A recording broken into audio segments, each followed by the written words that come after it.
सीधा सवाल न्यूज में आपका स्वागत है। अब नजर डालते हैं आज की हेडलाइंस की ओर।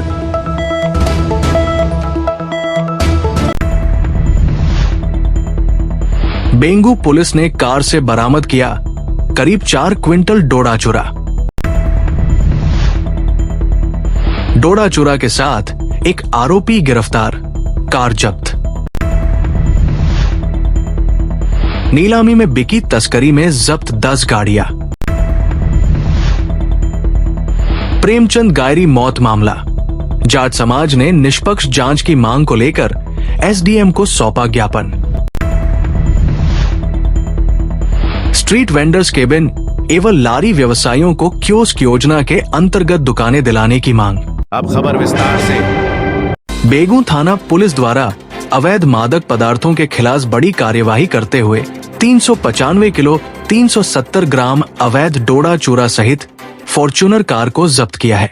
जिला पुलिस अधीक्षक सुधीर जोशी ने बताया कि पुलिस मुख्यालय के आदेशानुसार जिले में अवैध मादक पदार्थों की धरपकड़ कर तस्करों के खिलाफ सख्त कार्यवाही करने हेतु समस्त थानाधिकारियों को विशेष दिशा निर्देश दिए गए हैं, जिस पर अतिरिक्त पुलिस अधीक्षक रावत भाटा भगवत से हिगड़ के निर्देशन, डीएसपी बेगू अजन लिसिंग के सुपरविजन में थानाधिकारी बेगू शिवलाल मीणा के नेतृत्व में पुलिस टीम गठित की गई। इसी क्रम में नाकाबंदी कार्यवाही के दौरान बेगू थाना क्षेत्र में कोटा से चित्तौड़गढ़ जाने वाली रोड NH 27 से सादलपुर गांव में जाने वाले रोड पर एक फॉर्च्यूनर कार, जिसमें अवैध डोडा चूरा भरा होकर कार का चालक फॉर्च्यूनर कार को छोड़कर अचानक भाग जाने की सूचना मिली। इस पर गठित पुलिस टीम मौके पर पहुंची, जहां पर एक फॉर्च्यूनर कार मिली, जिसके आसपास कोई व्यक्ति मौजूद नहीं था। फॉर्च्यूनर कार के चालक की आसपास तलाश की, किंतु कोई जानकारी नहीं मिल पाई। फॉर्च्यूनर कार की नियमानुसार तलाशी ली तो फॉर्च्यूनर कार के अंदर 21 कट्टों में भरा हुआ कुल 395 किलो 370 ग्राम अवैध अफीम डोडा चूरा मिला। पुलिस ने नियमानुसार फॉर्च्यूनर कार व अवैध अफीम डोडा चूरा को जब्त कर लिया है। इधर बेगू पुलिस थाने पर फॉर्च्यूनर कार चालक के खिलाफ NDPS एक्ट में मामला दर्ज कर अनुसंधान जारी है। निम्बाहेड़ा सदर थाना पुलिस ने बलेनो कार से 37 किलो 360 ग्राम अवैध डोडा चूरा जब्त कर एक आरोपी को गिरफ्तार किया है। जिला पुलिस अधीक्षक सुधीर जोशी ने बताया कि अवैध मादक पदार्थ की धरपकड़ अभियान के तहत थानाधिकारी संजय शर्मा टीम द्वारा ग्राम नवाबपुरा में नाकाबंदी के दौरान कार को रुकवाकर तलाशी ली गई, तो बलेनो कार के अंदर प्लास्टिक के 02 बोरों में 37 किलो 360 ग्राम डोडा चूरा मिला, जिस पर उक्त डोडा चूरा व बलेनो कार को जब्त कर कार चालक अजीज पुत्र अब्दुल हमीद खा पठान मुसलमान को गिरफ्तार कर प्रकरण दर्ज कर अनुसंधान जारी है। छोटी सादड़ी मादक पदार्थ तस्करी में जब्त 10 वाहनों को जिला स्तरीय औषधि व्ययन समिति की निगरानी में मंगलवार को थाना छोटी सादड़ी परिसर में नीलाम किया गया।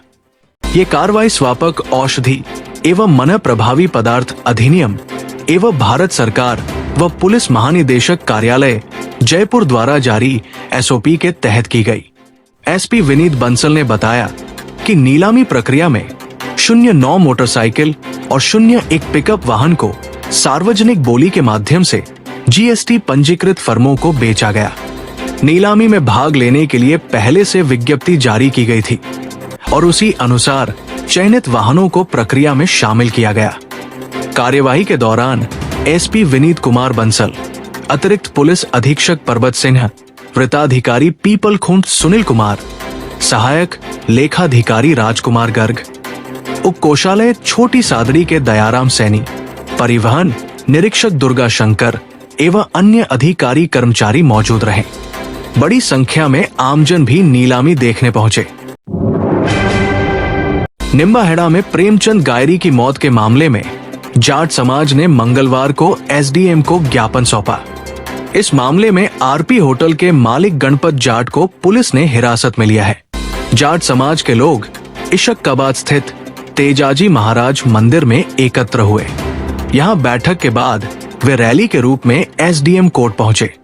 गायरी समाज और मृतक के परिजन गणपत जाट पर धारा 302 के तहत मुकदमा दर्ज करने की मांग कर रहे हैं। एसडीएम विकास पंचोली को सौंपे ज्ञापन में जाट समाज ने कई मांगे रखी। उन्होंने मामले की निष्पक्ष जांच की मांग की।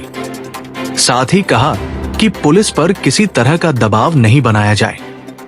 समाज ने घटनास्थल के सीसीटीवी फुटेज की जांच और दोनों पक्षों की बात सुनने की भी मांग की। ज्ञापन मुख्यमंत्री राजस्थान सरकार के नाम दिया गया। जाट समाज ने मांग की है कि जो भी दोषी हो उस पर कड़ी कार्रवाई की जाए। मांग तो सब यही है साहब कि गणपत जी जो आरती होटल चलाते हैं उनके द्वारा जो वो आरोप गठित किया गया है कि मर्डर कर दिया। ये मर्डर नहीं है, ये आत्महत्या है, उकसावा है। और उकसावा भी उनकी वजह से नहीं है। कुछ पैसे मांगतांग थी, वो लकड़ी काटता था, लकड़ी के एवज में वो पैसे मांगते थे। 1 साल से वो कई बात चला गया तो गणपत जी ने खुद आगे रह के घर पे गए, भाई प्रेम जी हमारे पैसे लौटा दो। तो उसकी पत्नी ने बोला कि पत्नी इसके पास पैसा वैसा नहीं है, इसको आप ले जाइए और वहाँ काम कराइए और आपके पैसा है जो काम के बदले आप जमा कर लेगा। ये तो हमने ज्ञापन में ये आ रहा है साहब, भाई भयो वरिष्ठ नेता है, कांग्रेस के बड़े नेता है उदयलाल जी, वो एक पक्ष का है जो साथ लेके वो उनका ये कर रहे हैं। तो क्या जाटों ने इनको वोट नहीं दिया क्या? हमने दिया वोट, तो ये भी दिया। घायरी समाज ही हमारे साथ है, गुजर समाज है, हम छत्तीस कौम को एक साथ लेके चलते हैं। क्यों निष्पक्ष जांच? मतलब बड़े नेता होने के कारण एक गरिमापूर्ण उनको बयान देना चाहिए कि निष्पक्ष जांच किया जाए। चाहे गायर हो, चाहे जाट हो, चाहे राजपूत हो, चाहे गुजर हो, कोई भी व्यक्ति। हम ये नहीं कहते हैं कि भाई मर्डर करनी अच्छी बात नहीं है। हमारे समाज में ये कभी धारणा नहीं है। पूरे हम खेतीहार किसान लोग हैं। हमारे 36 कौम यहाँ खेती में काम करने वाली आती है। आज दिन तक हम कई 10-10, 20-20 आदमी, 25 आदमी हर बड़े काज करके यहाँ रोज काम करते हैं। ऐसा घटना कभी घटित नहीं हुई है। घटित हुई तो व्यवसाय नहीं करेंगे क्या? व्यवसाय तो होना चाहिए। अब 10 आदमी 10 बंदे काम कर रहे हैं कि ट्रैक्टर लेके गए फार्म हाउस में, उनको बुला के लाए हैं और वो ट्रॉली उसकी पत्नी और दोनों ही की लड़ाई में गणपत जी को टारगेट कर दिया गया। क्यों नहीं वहाँ जाके मौके पे आप जांच करो कि ट्रॉली के नीचे आया है कि ट्रैक्टर के नीचे आया है या किसी ने गणपत जी ने उसको मार दिया? इस पर जांच करो। इस प्रकरण में जिस तरीके आप प्रेशर बनाए स्पष्ट रूप से राजनीतिक दबाव बिल्कुल तरीके से इसमें राजनीतिक दबाव नहीं बनाना चाहिए। जिस तरीके से निष्पक्ष जांच होगी और उसमें जो तथ्य सामने आएंगे वो आपको स्वीकार है। आपका यही कहने का चलिए। बड़े नेताओं को तो सबको साथ लेके सबका वो नेता कौन होता है? नेता तो सर पूरी पब्लिक का है जो लीडर होता है। तो नेता क्या भड़काऊ भाषण देता है क्या? आपस में गायरी और जाट समाज आपस में लड़े? क्यों लड़े?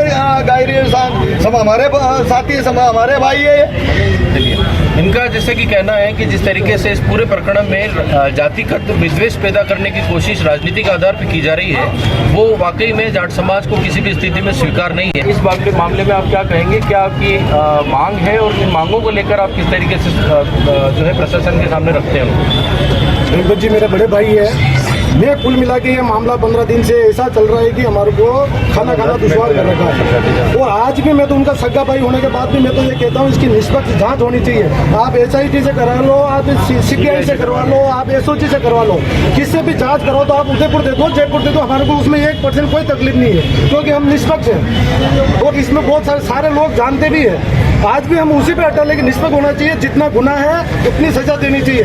आज पुलिस वालों ने दबाव में आके किडनैप की धारा लगा दी साहब, अपहरण की धारा लगा दी कि अपहरण किया। और जबकि उन्होंने मूल FIR में लिखा है कि अपहरण किया, गाड़ी में डाल के ले गए। उनकी मूल FIR में उनके द्वारा दिया गया, जबकि हकीकत में पुलिस अनुसंधान में वीडियो है, रिकॉर्ड, हर चीज का प्रूफ है। हर चीज का प्रूफ है। वो स्कूटी पे पीछे अकेला बैठ के आ रहा है, आराम से घूम रहा फिर रहा है, होटल पे काम कर रहा है। जब वो धारा ही नहीं बनती, जबरदस्ती हमारे ऊपर थोप दी गई है। और एक और धारा उन्होंने लगाई कि आत्महत्या के लिए उकसाना। भाई अगर गणपत जी ने माना कि 2 थप्पड़ रख दी और वो आत्महत्या के लिए गया, मैं आपको सभी को कहना चाहता हूँ अगर पत्नी 5 आदमी के सामने 1 थप्पड़ मार दे तो वो 100 थप्पड़ के बराबर होती है। उसकी पत्नी जो आत्महत्या उकसाने के लिए धारा गणपत जी पे लगी है, वो धारा उसकी मिसेज पे भी लगनी चाहिए क्योंकि उसने थप्पड़ उसने भी मारी है। केवल 2 थप्पड़ गणपत जी मारने से कर रहा है तो वो आदमी। और इसमें मैं एक बात और सबसे बड़ी कहना चाहता हूँ, जहाँ पे ये घटना घटित हुई है वहाँ पे आई विटनेसेस 7, जहाँ पे एक्सीडेंट हुआ है। आप एक्सीडेंट को मर्डर तो किसी हालत में बनते ही है, लेकिन ये उकसाने के लिए, आत्महत्या के लिए, किडनैप की अनावश्यक धारा जोड़ के हमारे को प्रताड़ना दी जा रही है। आज गणपत जी के छोटे छोटे बच्चे हैं, आज उनमें ऐसा डर का माहौल बना रखा है। रोज को राजनीतिक रोटियां सेकने के चक्कर में लोगों को खिलाए उकसा रहे हैं। और आज लेकिन जिस परिवार में क्या बीत रही है, आज गलती करता है तो वो गलती की हो तो वो आदमी को इतना बुरा नहीं लगता है, लेकिन जब गलती नहीं की हो तो फिर ऊपर ब्लेम लगता है तो बहुत बुरा लगता है। आज पूरा परिवार बहुत पीड़ित है। गणपत जी के छोटे छोटे बच्चे, आज व्यवसाय बंद करवा रखा है, जिसका कोई लेना देना है व्यवसाय से, आज बंद करवा रखा है। और हर चीज से रोज आए दिन धंडी दे रहे हैं। इस मामले में जिस तरीके से, उसमें आप क्या कहना चाहेंगे? आप क्या विचार रखते हैं? राजनीतिक हस्तक्षेप की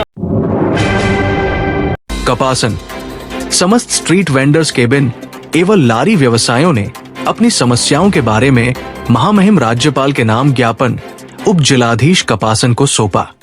ये जानकारी देते हुए भवानी शंकर लोहार ने बताया कि जिन जिन केबिन व्यवसायों को नगर पालिका प्रशासन द्वारा बिना किसी पूर्व सूचना के बर्बरता पूर्वक तानाशाही रवैया से हटाया गया।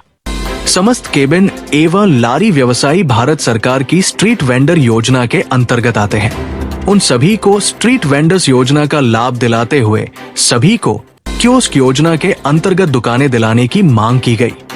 सभी स्ट्रीट वेंडर्स यूनियन कैबिन एवं लारी व्यवसायों ने प्रशासन से मांग की है कि नगर पालिका प्रशासन द्वारा 7 दिन में हमारी समस्याओं का समाधान नहीं किया गया तो आंदोलन का रुख अपनाया जाएगा, जिसकी संपूर्ण जिम्मेदारी उच्च अधिकारियों की होगी।